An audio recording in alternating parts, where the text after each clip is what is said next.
തദ്ദേശ തെരഞ്ഞെടുപ്പിൽ കേരളത്തിൽ ബി.ജെ.പിക്ക് ഏറ്റവും കൂടുതൽ ഭൂരിപക്ഷം സമ്മാനിച്ച ഒരാളുണ്ട് തലസ്ഥാനത്ത്. നേമം നിയോജക മണ്ഡലത്തിന്റെ പരിധിയിൽ വരുന്ന പാപ്പനംകോട് 2015 കണ്ടത് കേരളത്തിലെ തന്നെ ഏറ്റവും വലിയ ഭൂരിപക്ഷമാണ്. 2500ഓളം വോട്ടിന്റെ കുതിച്ചുചാട്ടവും ബി.ജെ.പിയുടെ വിജയവും ഇക്കുറിയും ചരിത്രമാവർത്തിക്കാൻ സ്ഥാനാർത്ഥി പാപ്പനംകോട് സജി മേലാങ്കോട് വാർഡിലുണ്ട്. സ്ഥാനാർത്ഥിക്കൊപ്പം ശാലിനി. 2015 കേരളത്തിൽ നടന്ന തദ്ദേശ സ്വയംഭരണ സ്ഥാപനങ്ങളിലേക്കുള്ള തെരഞ്ഞെടുപ്പിൽ കേരളത്തിൽ തന്നെ ഏറ്റവും കൂടുതൽ ഭൂരിപക്ഷം നേടിയ സ്ഥാനാർത്ഥി അന്ന് വിജയിച്ചത് ആരാണ് എന്ന് ചോദിച്ചാൽ അത് തിരുവനന്തപുരത്ത് നിന്നായിരുന്നു.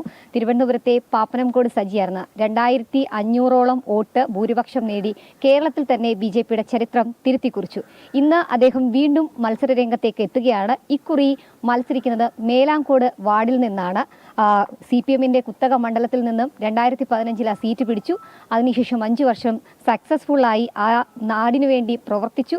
പിന്നീട് അത് വനിതാ മണ്ഡലമായി. അപ്പോഴും ബി.ജെ.പി വാർഡിൽ ഒറ്റക്കെട്ടായി നിന്നു. ഇപ്പോൾ ആ വാർഡ് വീണ്ടും പാപ്പനംകോട് സജിയുടെ കൈകളിലേക്ക് എത്തുകയാണ്. തെരഞ്ഞെടുപ്പിന്റെ പ്രചരണ ചൂടിലാണ് പാപ്പനംകോട് സജിയും ഒപ്പം തന്നെ ഇവിടുത്തെ പ്രവർത്തകരുമുള്ളത്. നമുക്കറിയാം, തലസ്ഥാനവാസികൾക്ക് ഈ ഒരു മുഖം അധികം പരിചയപ്പെടുത്തേണ്ട കാര്യമില്ല, കേരളക്കരയ്ക്കും അറിയാം. എങ്ങനെയുണ്ട് സജിച്ചേട്ടാ പ്രചരണം? പ്രചരണം നല്ല രീതിയിൽ മുന്നോട്ട് പോകുന്നുണ്ട്. നമ്മുടെ പ്രവർത്തകരും നമ്മുടെ നാട്ടുകാരും എല്ലാം വലിയ ആവേശത്തിലാണ്. എല്ലാവരും വലിയൊരു സംഖ്യയിലുള്ള ആൾക്കാർ നമ്മളോടൊപ്പം പ്രചരണത്തിനുണ്ട്. ഇപ്പം വീട് വീടാന്തരമുള്ള പ്രചരണമാണ് നടക്കുന്നത്. വളരെ നല്ല പ്രതീക്ഷയാണ്. 2015 ആവർത്തിക്കും ഇത്തവണ? തീർച്ചയായിട്ടും 2015 2487 വോട്ടിൻ്റെ ഭൂരിപക്ഷത്തിലാണ് ഞാൻ ഇവിടെ ജയിച്ചത്. അത് കേരളത്തിലെ തന്നെ ഒരു വലിയ ഭൂരിപക്ഷമായിരുന്നു.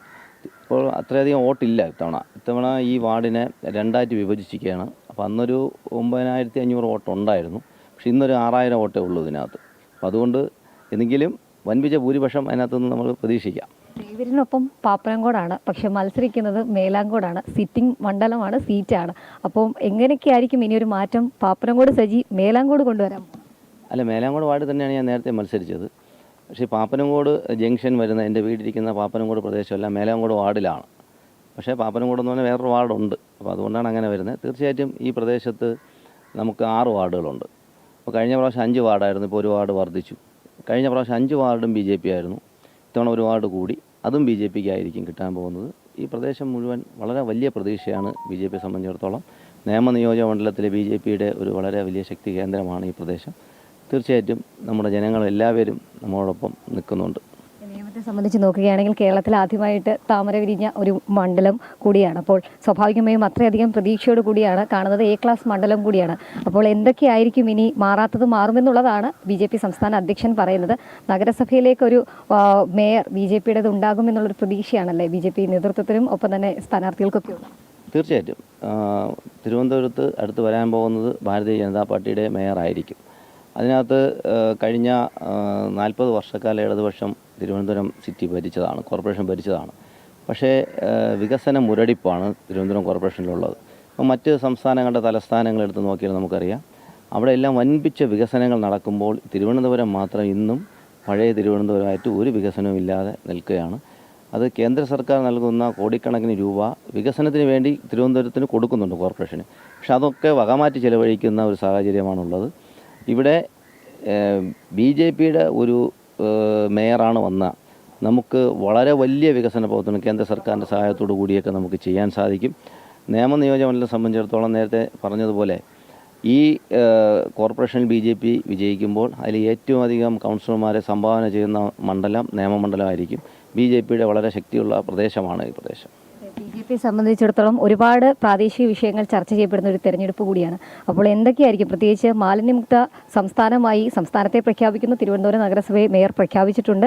അപ്പോൾ എന്തൊക്കെയായിരിക്കും അങ്ങനെയുള്ള പ്രാദേശിക വിഷയങ്ങൾ എന്തൊക്കെയായിരിക്കും ഈ തെരഞ്ഞെടുപ്പിൽ ചർച്ചയാകുക? തീർച്ചയായിട്ടും ഏറ്റവും പ്രധാനമെന്ന് പറഞ്ഞാൽ തെരുവ് നായ്ക്കളുടെ പ്രശ്നമാണ്. തെരുവ് നായ്ക്കളുടെ പ്രശ്നം, അതുപോലെ തന്നെ മാലിന്യം, പിന്നെ റോഡുകളുടെ ശോചനീയാവസ്ഥ, ഇതൊക്കെ തന്നെയാണ് ജനങ്ങൾക്ക് ഏറ്റവും അത്യാവശ്യമുള്ള കാര്യം അതാണ്. അപ്പോൾ അത്തരം കാര്യങ്ങളിൽ തിരുവനന്തപുരം നഗരസഭ വൻപിച്ച പരാജയമാണ്.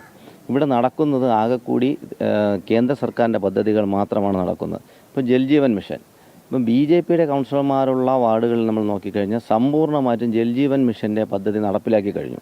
പക്ഷേ മറ്റ് കൗൺസിലർമാരുള്ള വാർഡുകളിൽ അതിന് മുഖം തിരിഞ്ഞ് നിൽക്കുകയാണ്. കാരണം കേന്ദ്ര സർക്കാരിൻ്റെ ഒരു പദ്ധതി നടപ്പിലാക്കുവാൻ ഇടതുപക്ഷമോ UDF അവർ ശ്രമിക്കുന്നില്ല.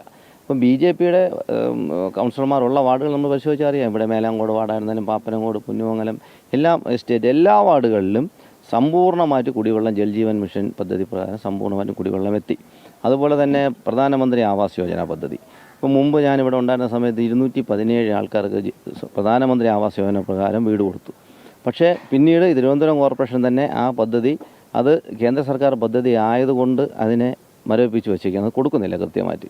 അപ്പോൾ കേന്ദ്ര സർക്കാർ പദ്ധതികൾ നടപ്പിലാക്കണമെങ്കിൽ അതിന് ജനങ്ങൾക്ക് അതിന് ഉപകാരപ്രദമായ കാര്യങ്ങൾ നടക്കണമെങ്കിൽ BJP തന്നെ വരണം. അദ്ദേഹം ശുഭാപ്തി വിശ്വാസത്തിലാണ്, പ്രതീക്ഷയിലാണ്. കാരണം 2015 ഒരു ഭൂരിപക്ഷം അത് ആവർത്തിക്കും. ഒപ്പം തന്നെ ഒരു ഹാട്രിക് വിജയം മേലാങ്കോട് വാർഡിൽ BJPക്ക് ഉണ്ടാകുമെന്നുള്ളത് തന്നെയാണ് നമുക്ക് അദ്ദേഹത്തിന്റെ വാക്കുകളിൽ നിന്ന് പങ്കുവയ്ക്കാൻ കഴിയുന്നത്. ഒപ്പം തന്നെ ഇത് സമഗ്ര വികസനം, അത് വികസിത അനന്തപുരിക്കൊപ്പം സഞ്ചരിക്കുന്ന ഒരു വികസിത മേലാങ്കോട് വാർഡ്, അതാണ് BJPയുടെ ലക്ഷ്യം. അത് അന്വർത്ഥമാക്കുന്ന രീതിയിലുള്ള പ്രചരണ പ്രവർത്തനങ്ങളാണ് NDAയും BJPയും ഇപ്പോൾ മേലാങ്കോട് വാർഡിൽ പങ്കുവയ്ക്കുകയും ചെയ്തത്. ക്യാമറമാൻ അനീഷ് കാട്ടാക്കടയ്ക്കൊപ്പം S. ശാലിനി, ജനം, തിരുവനന്തപുരം.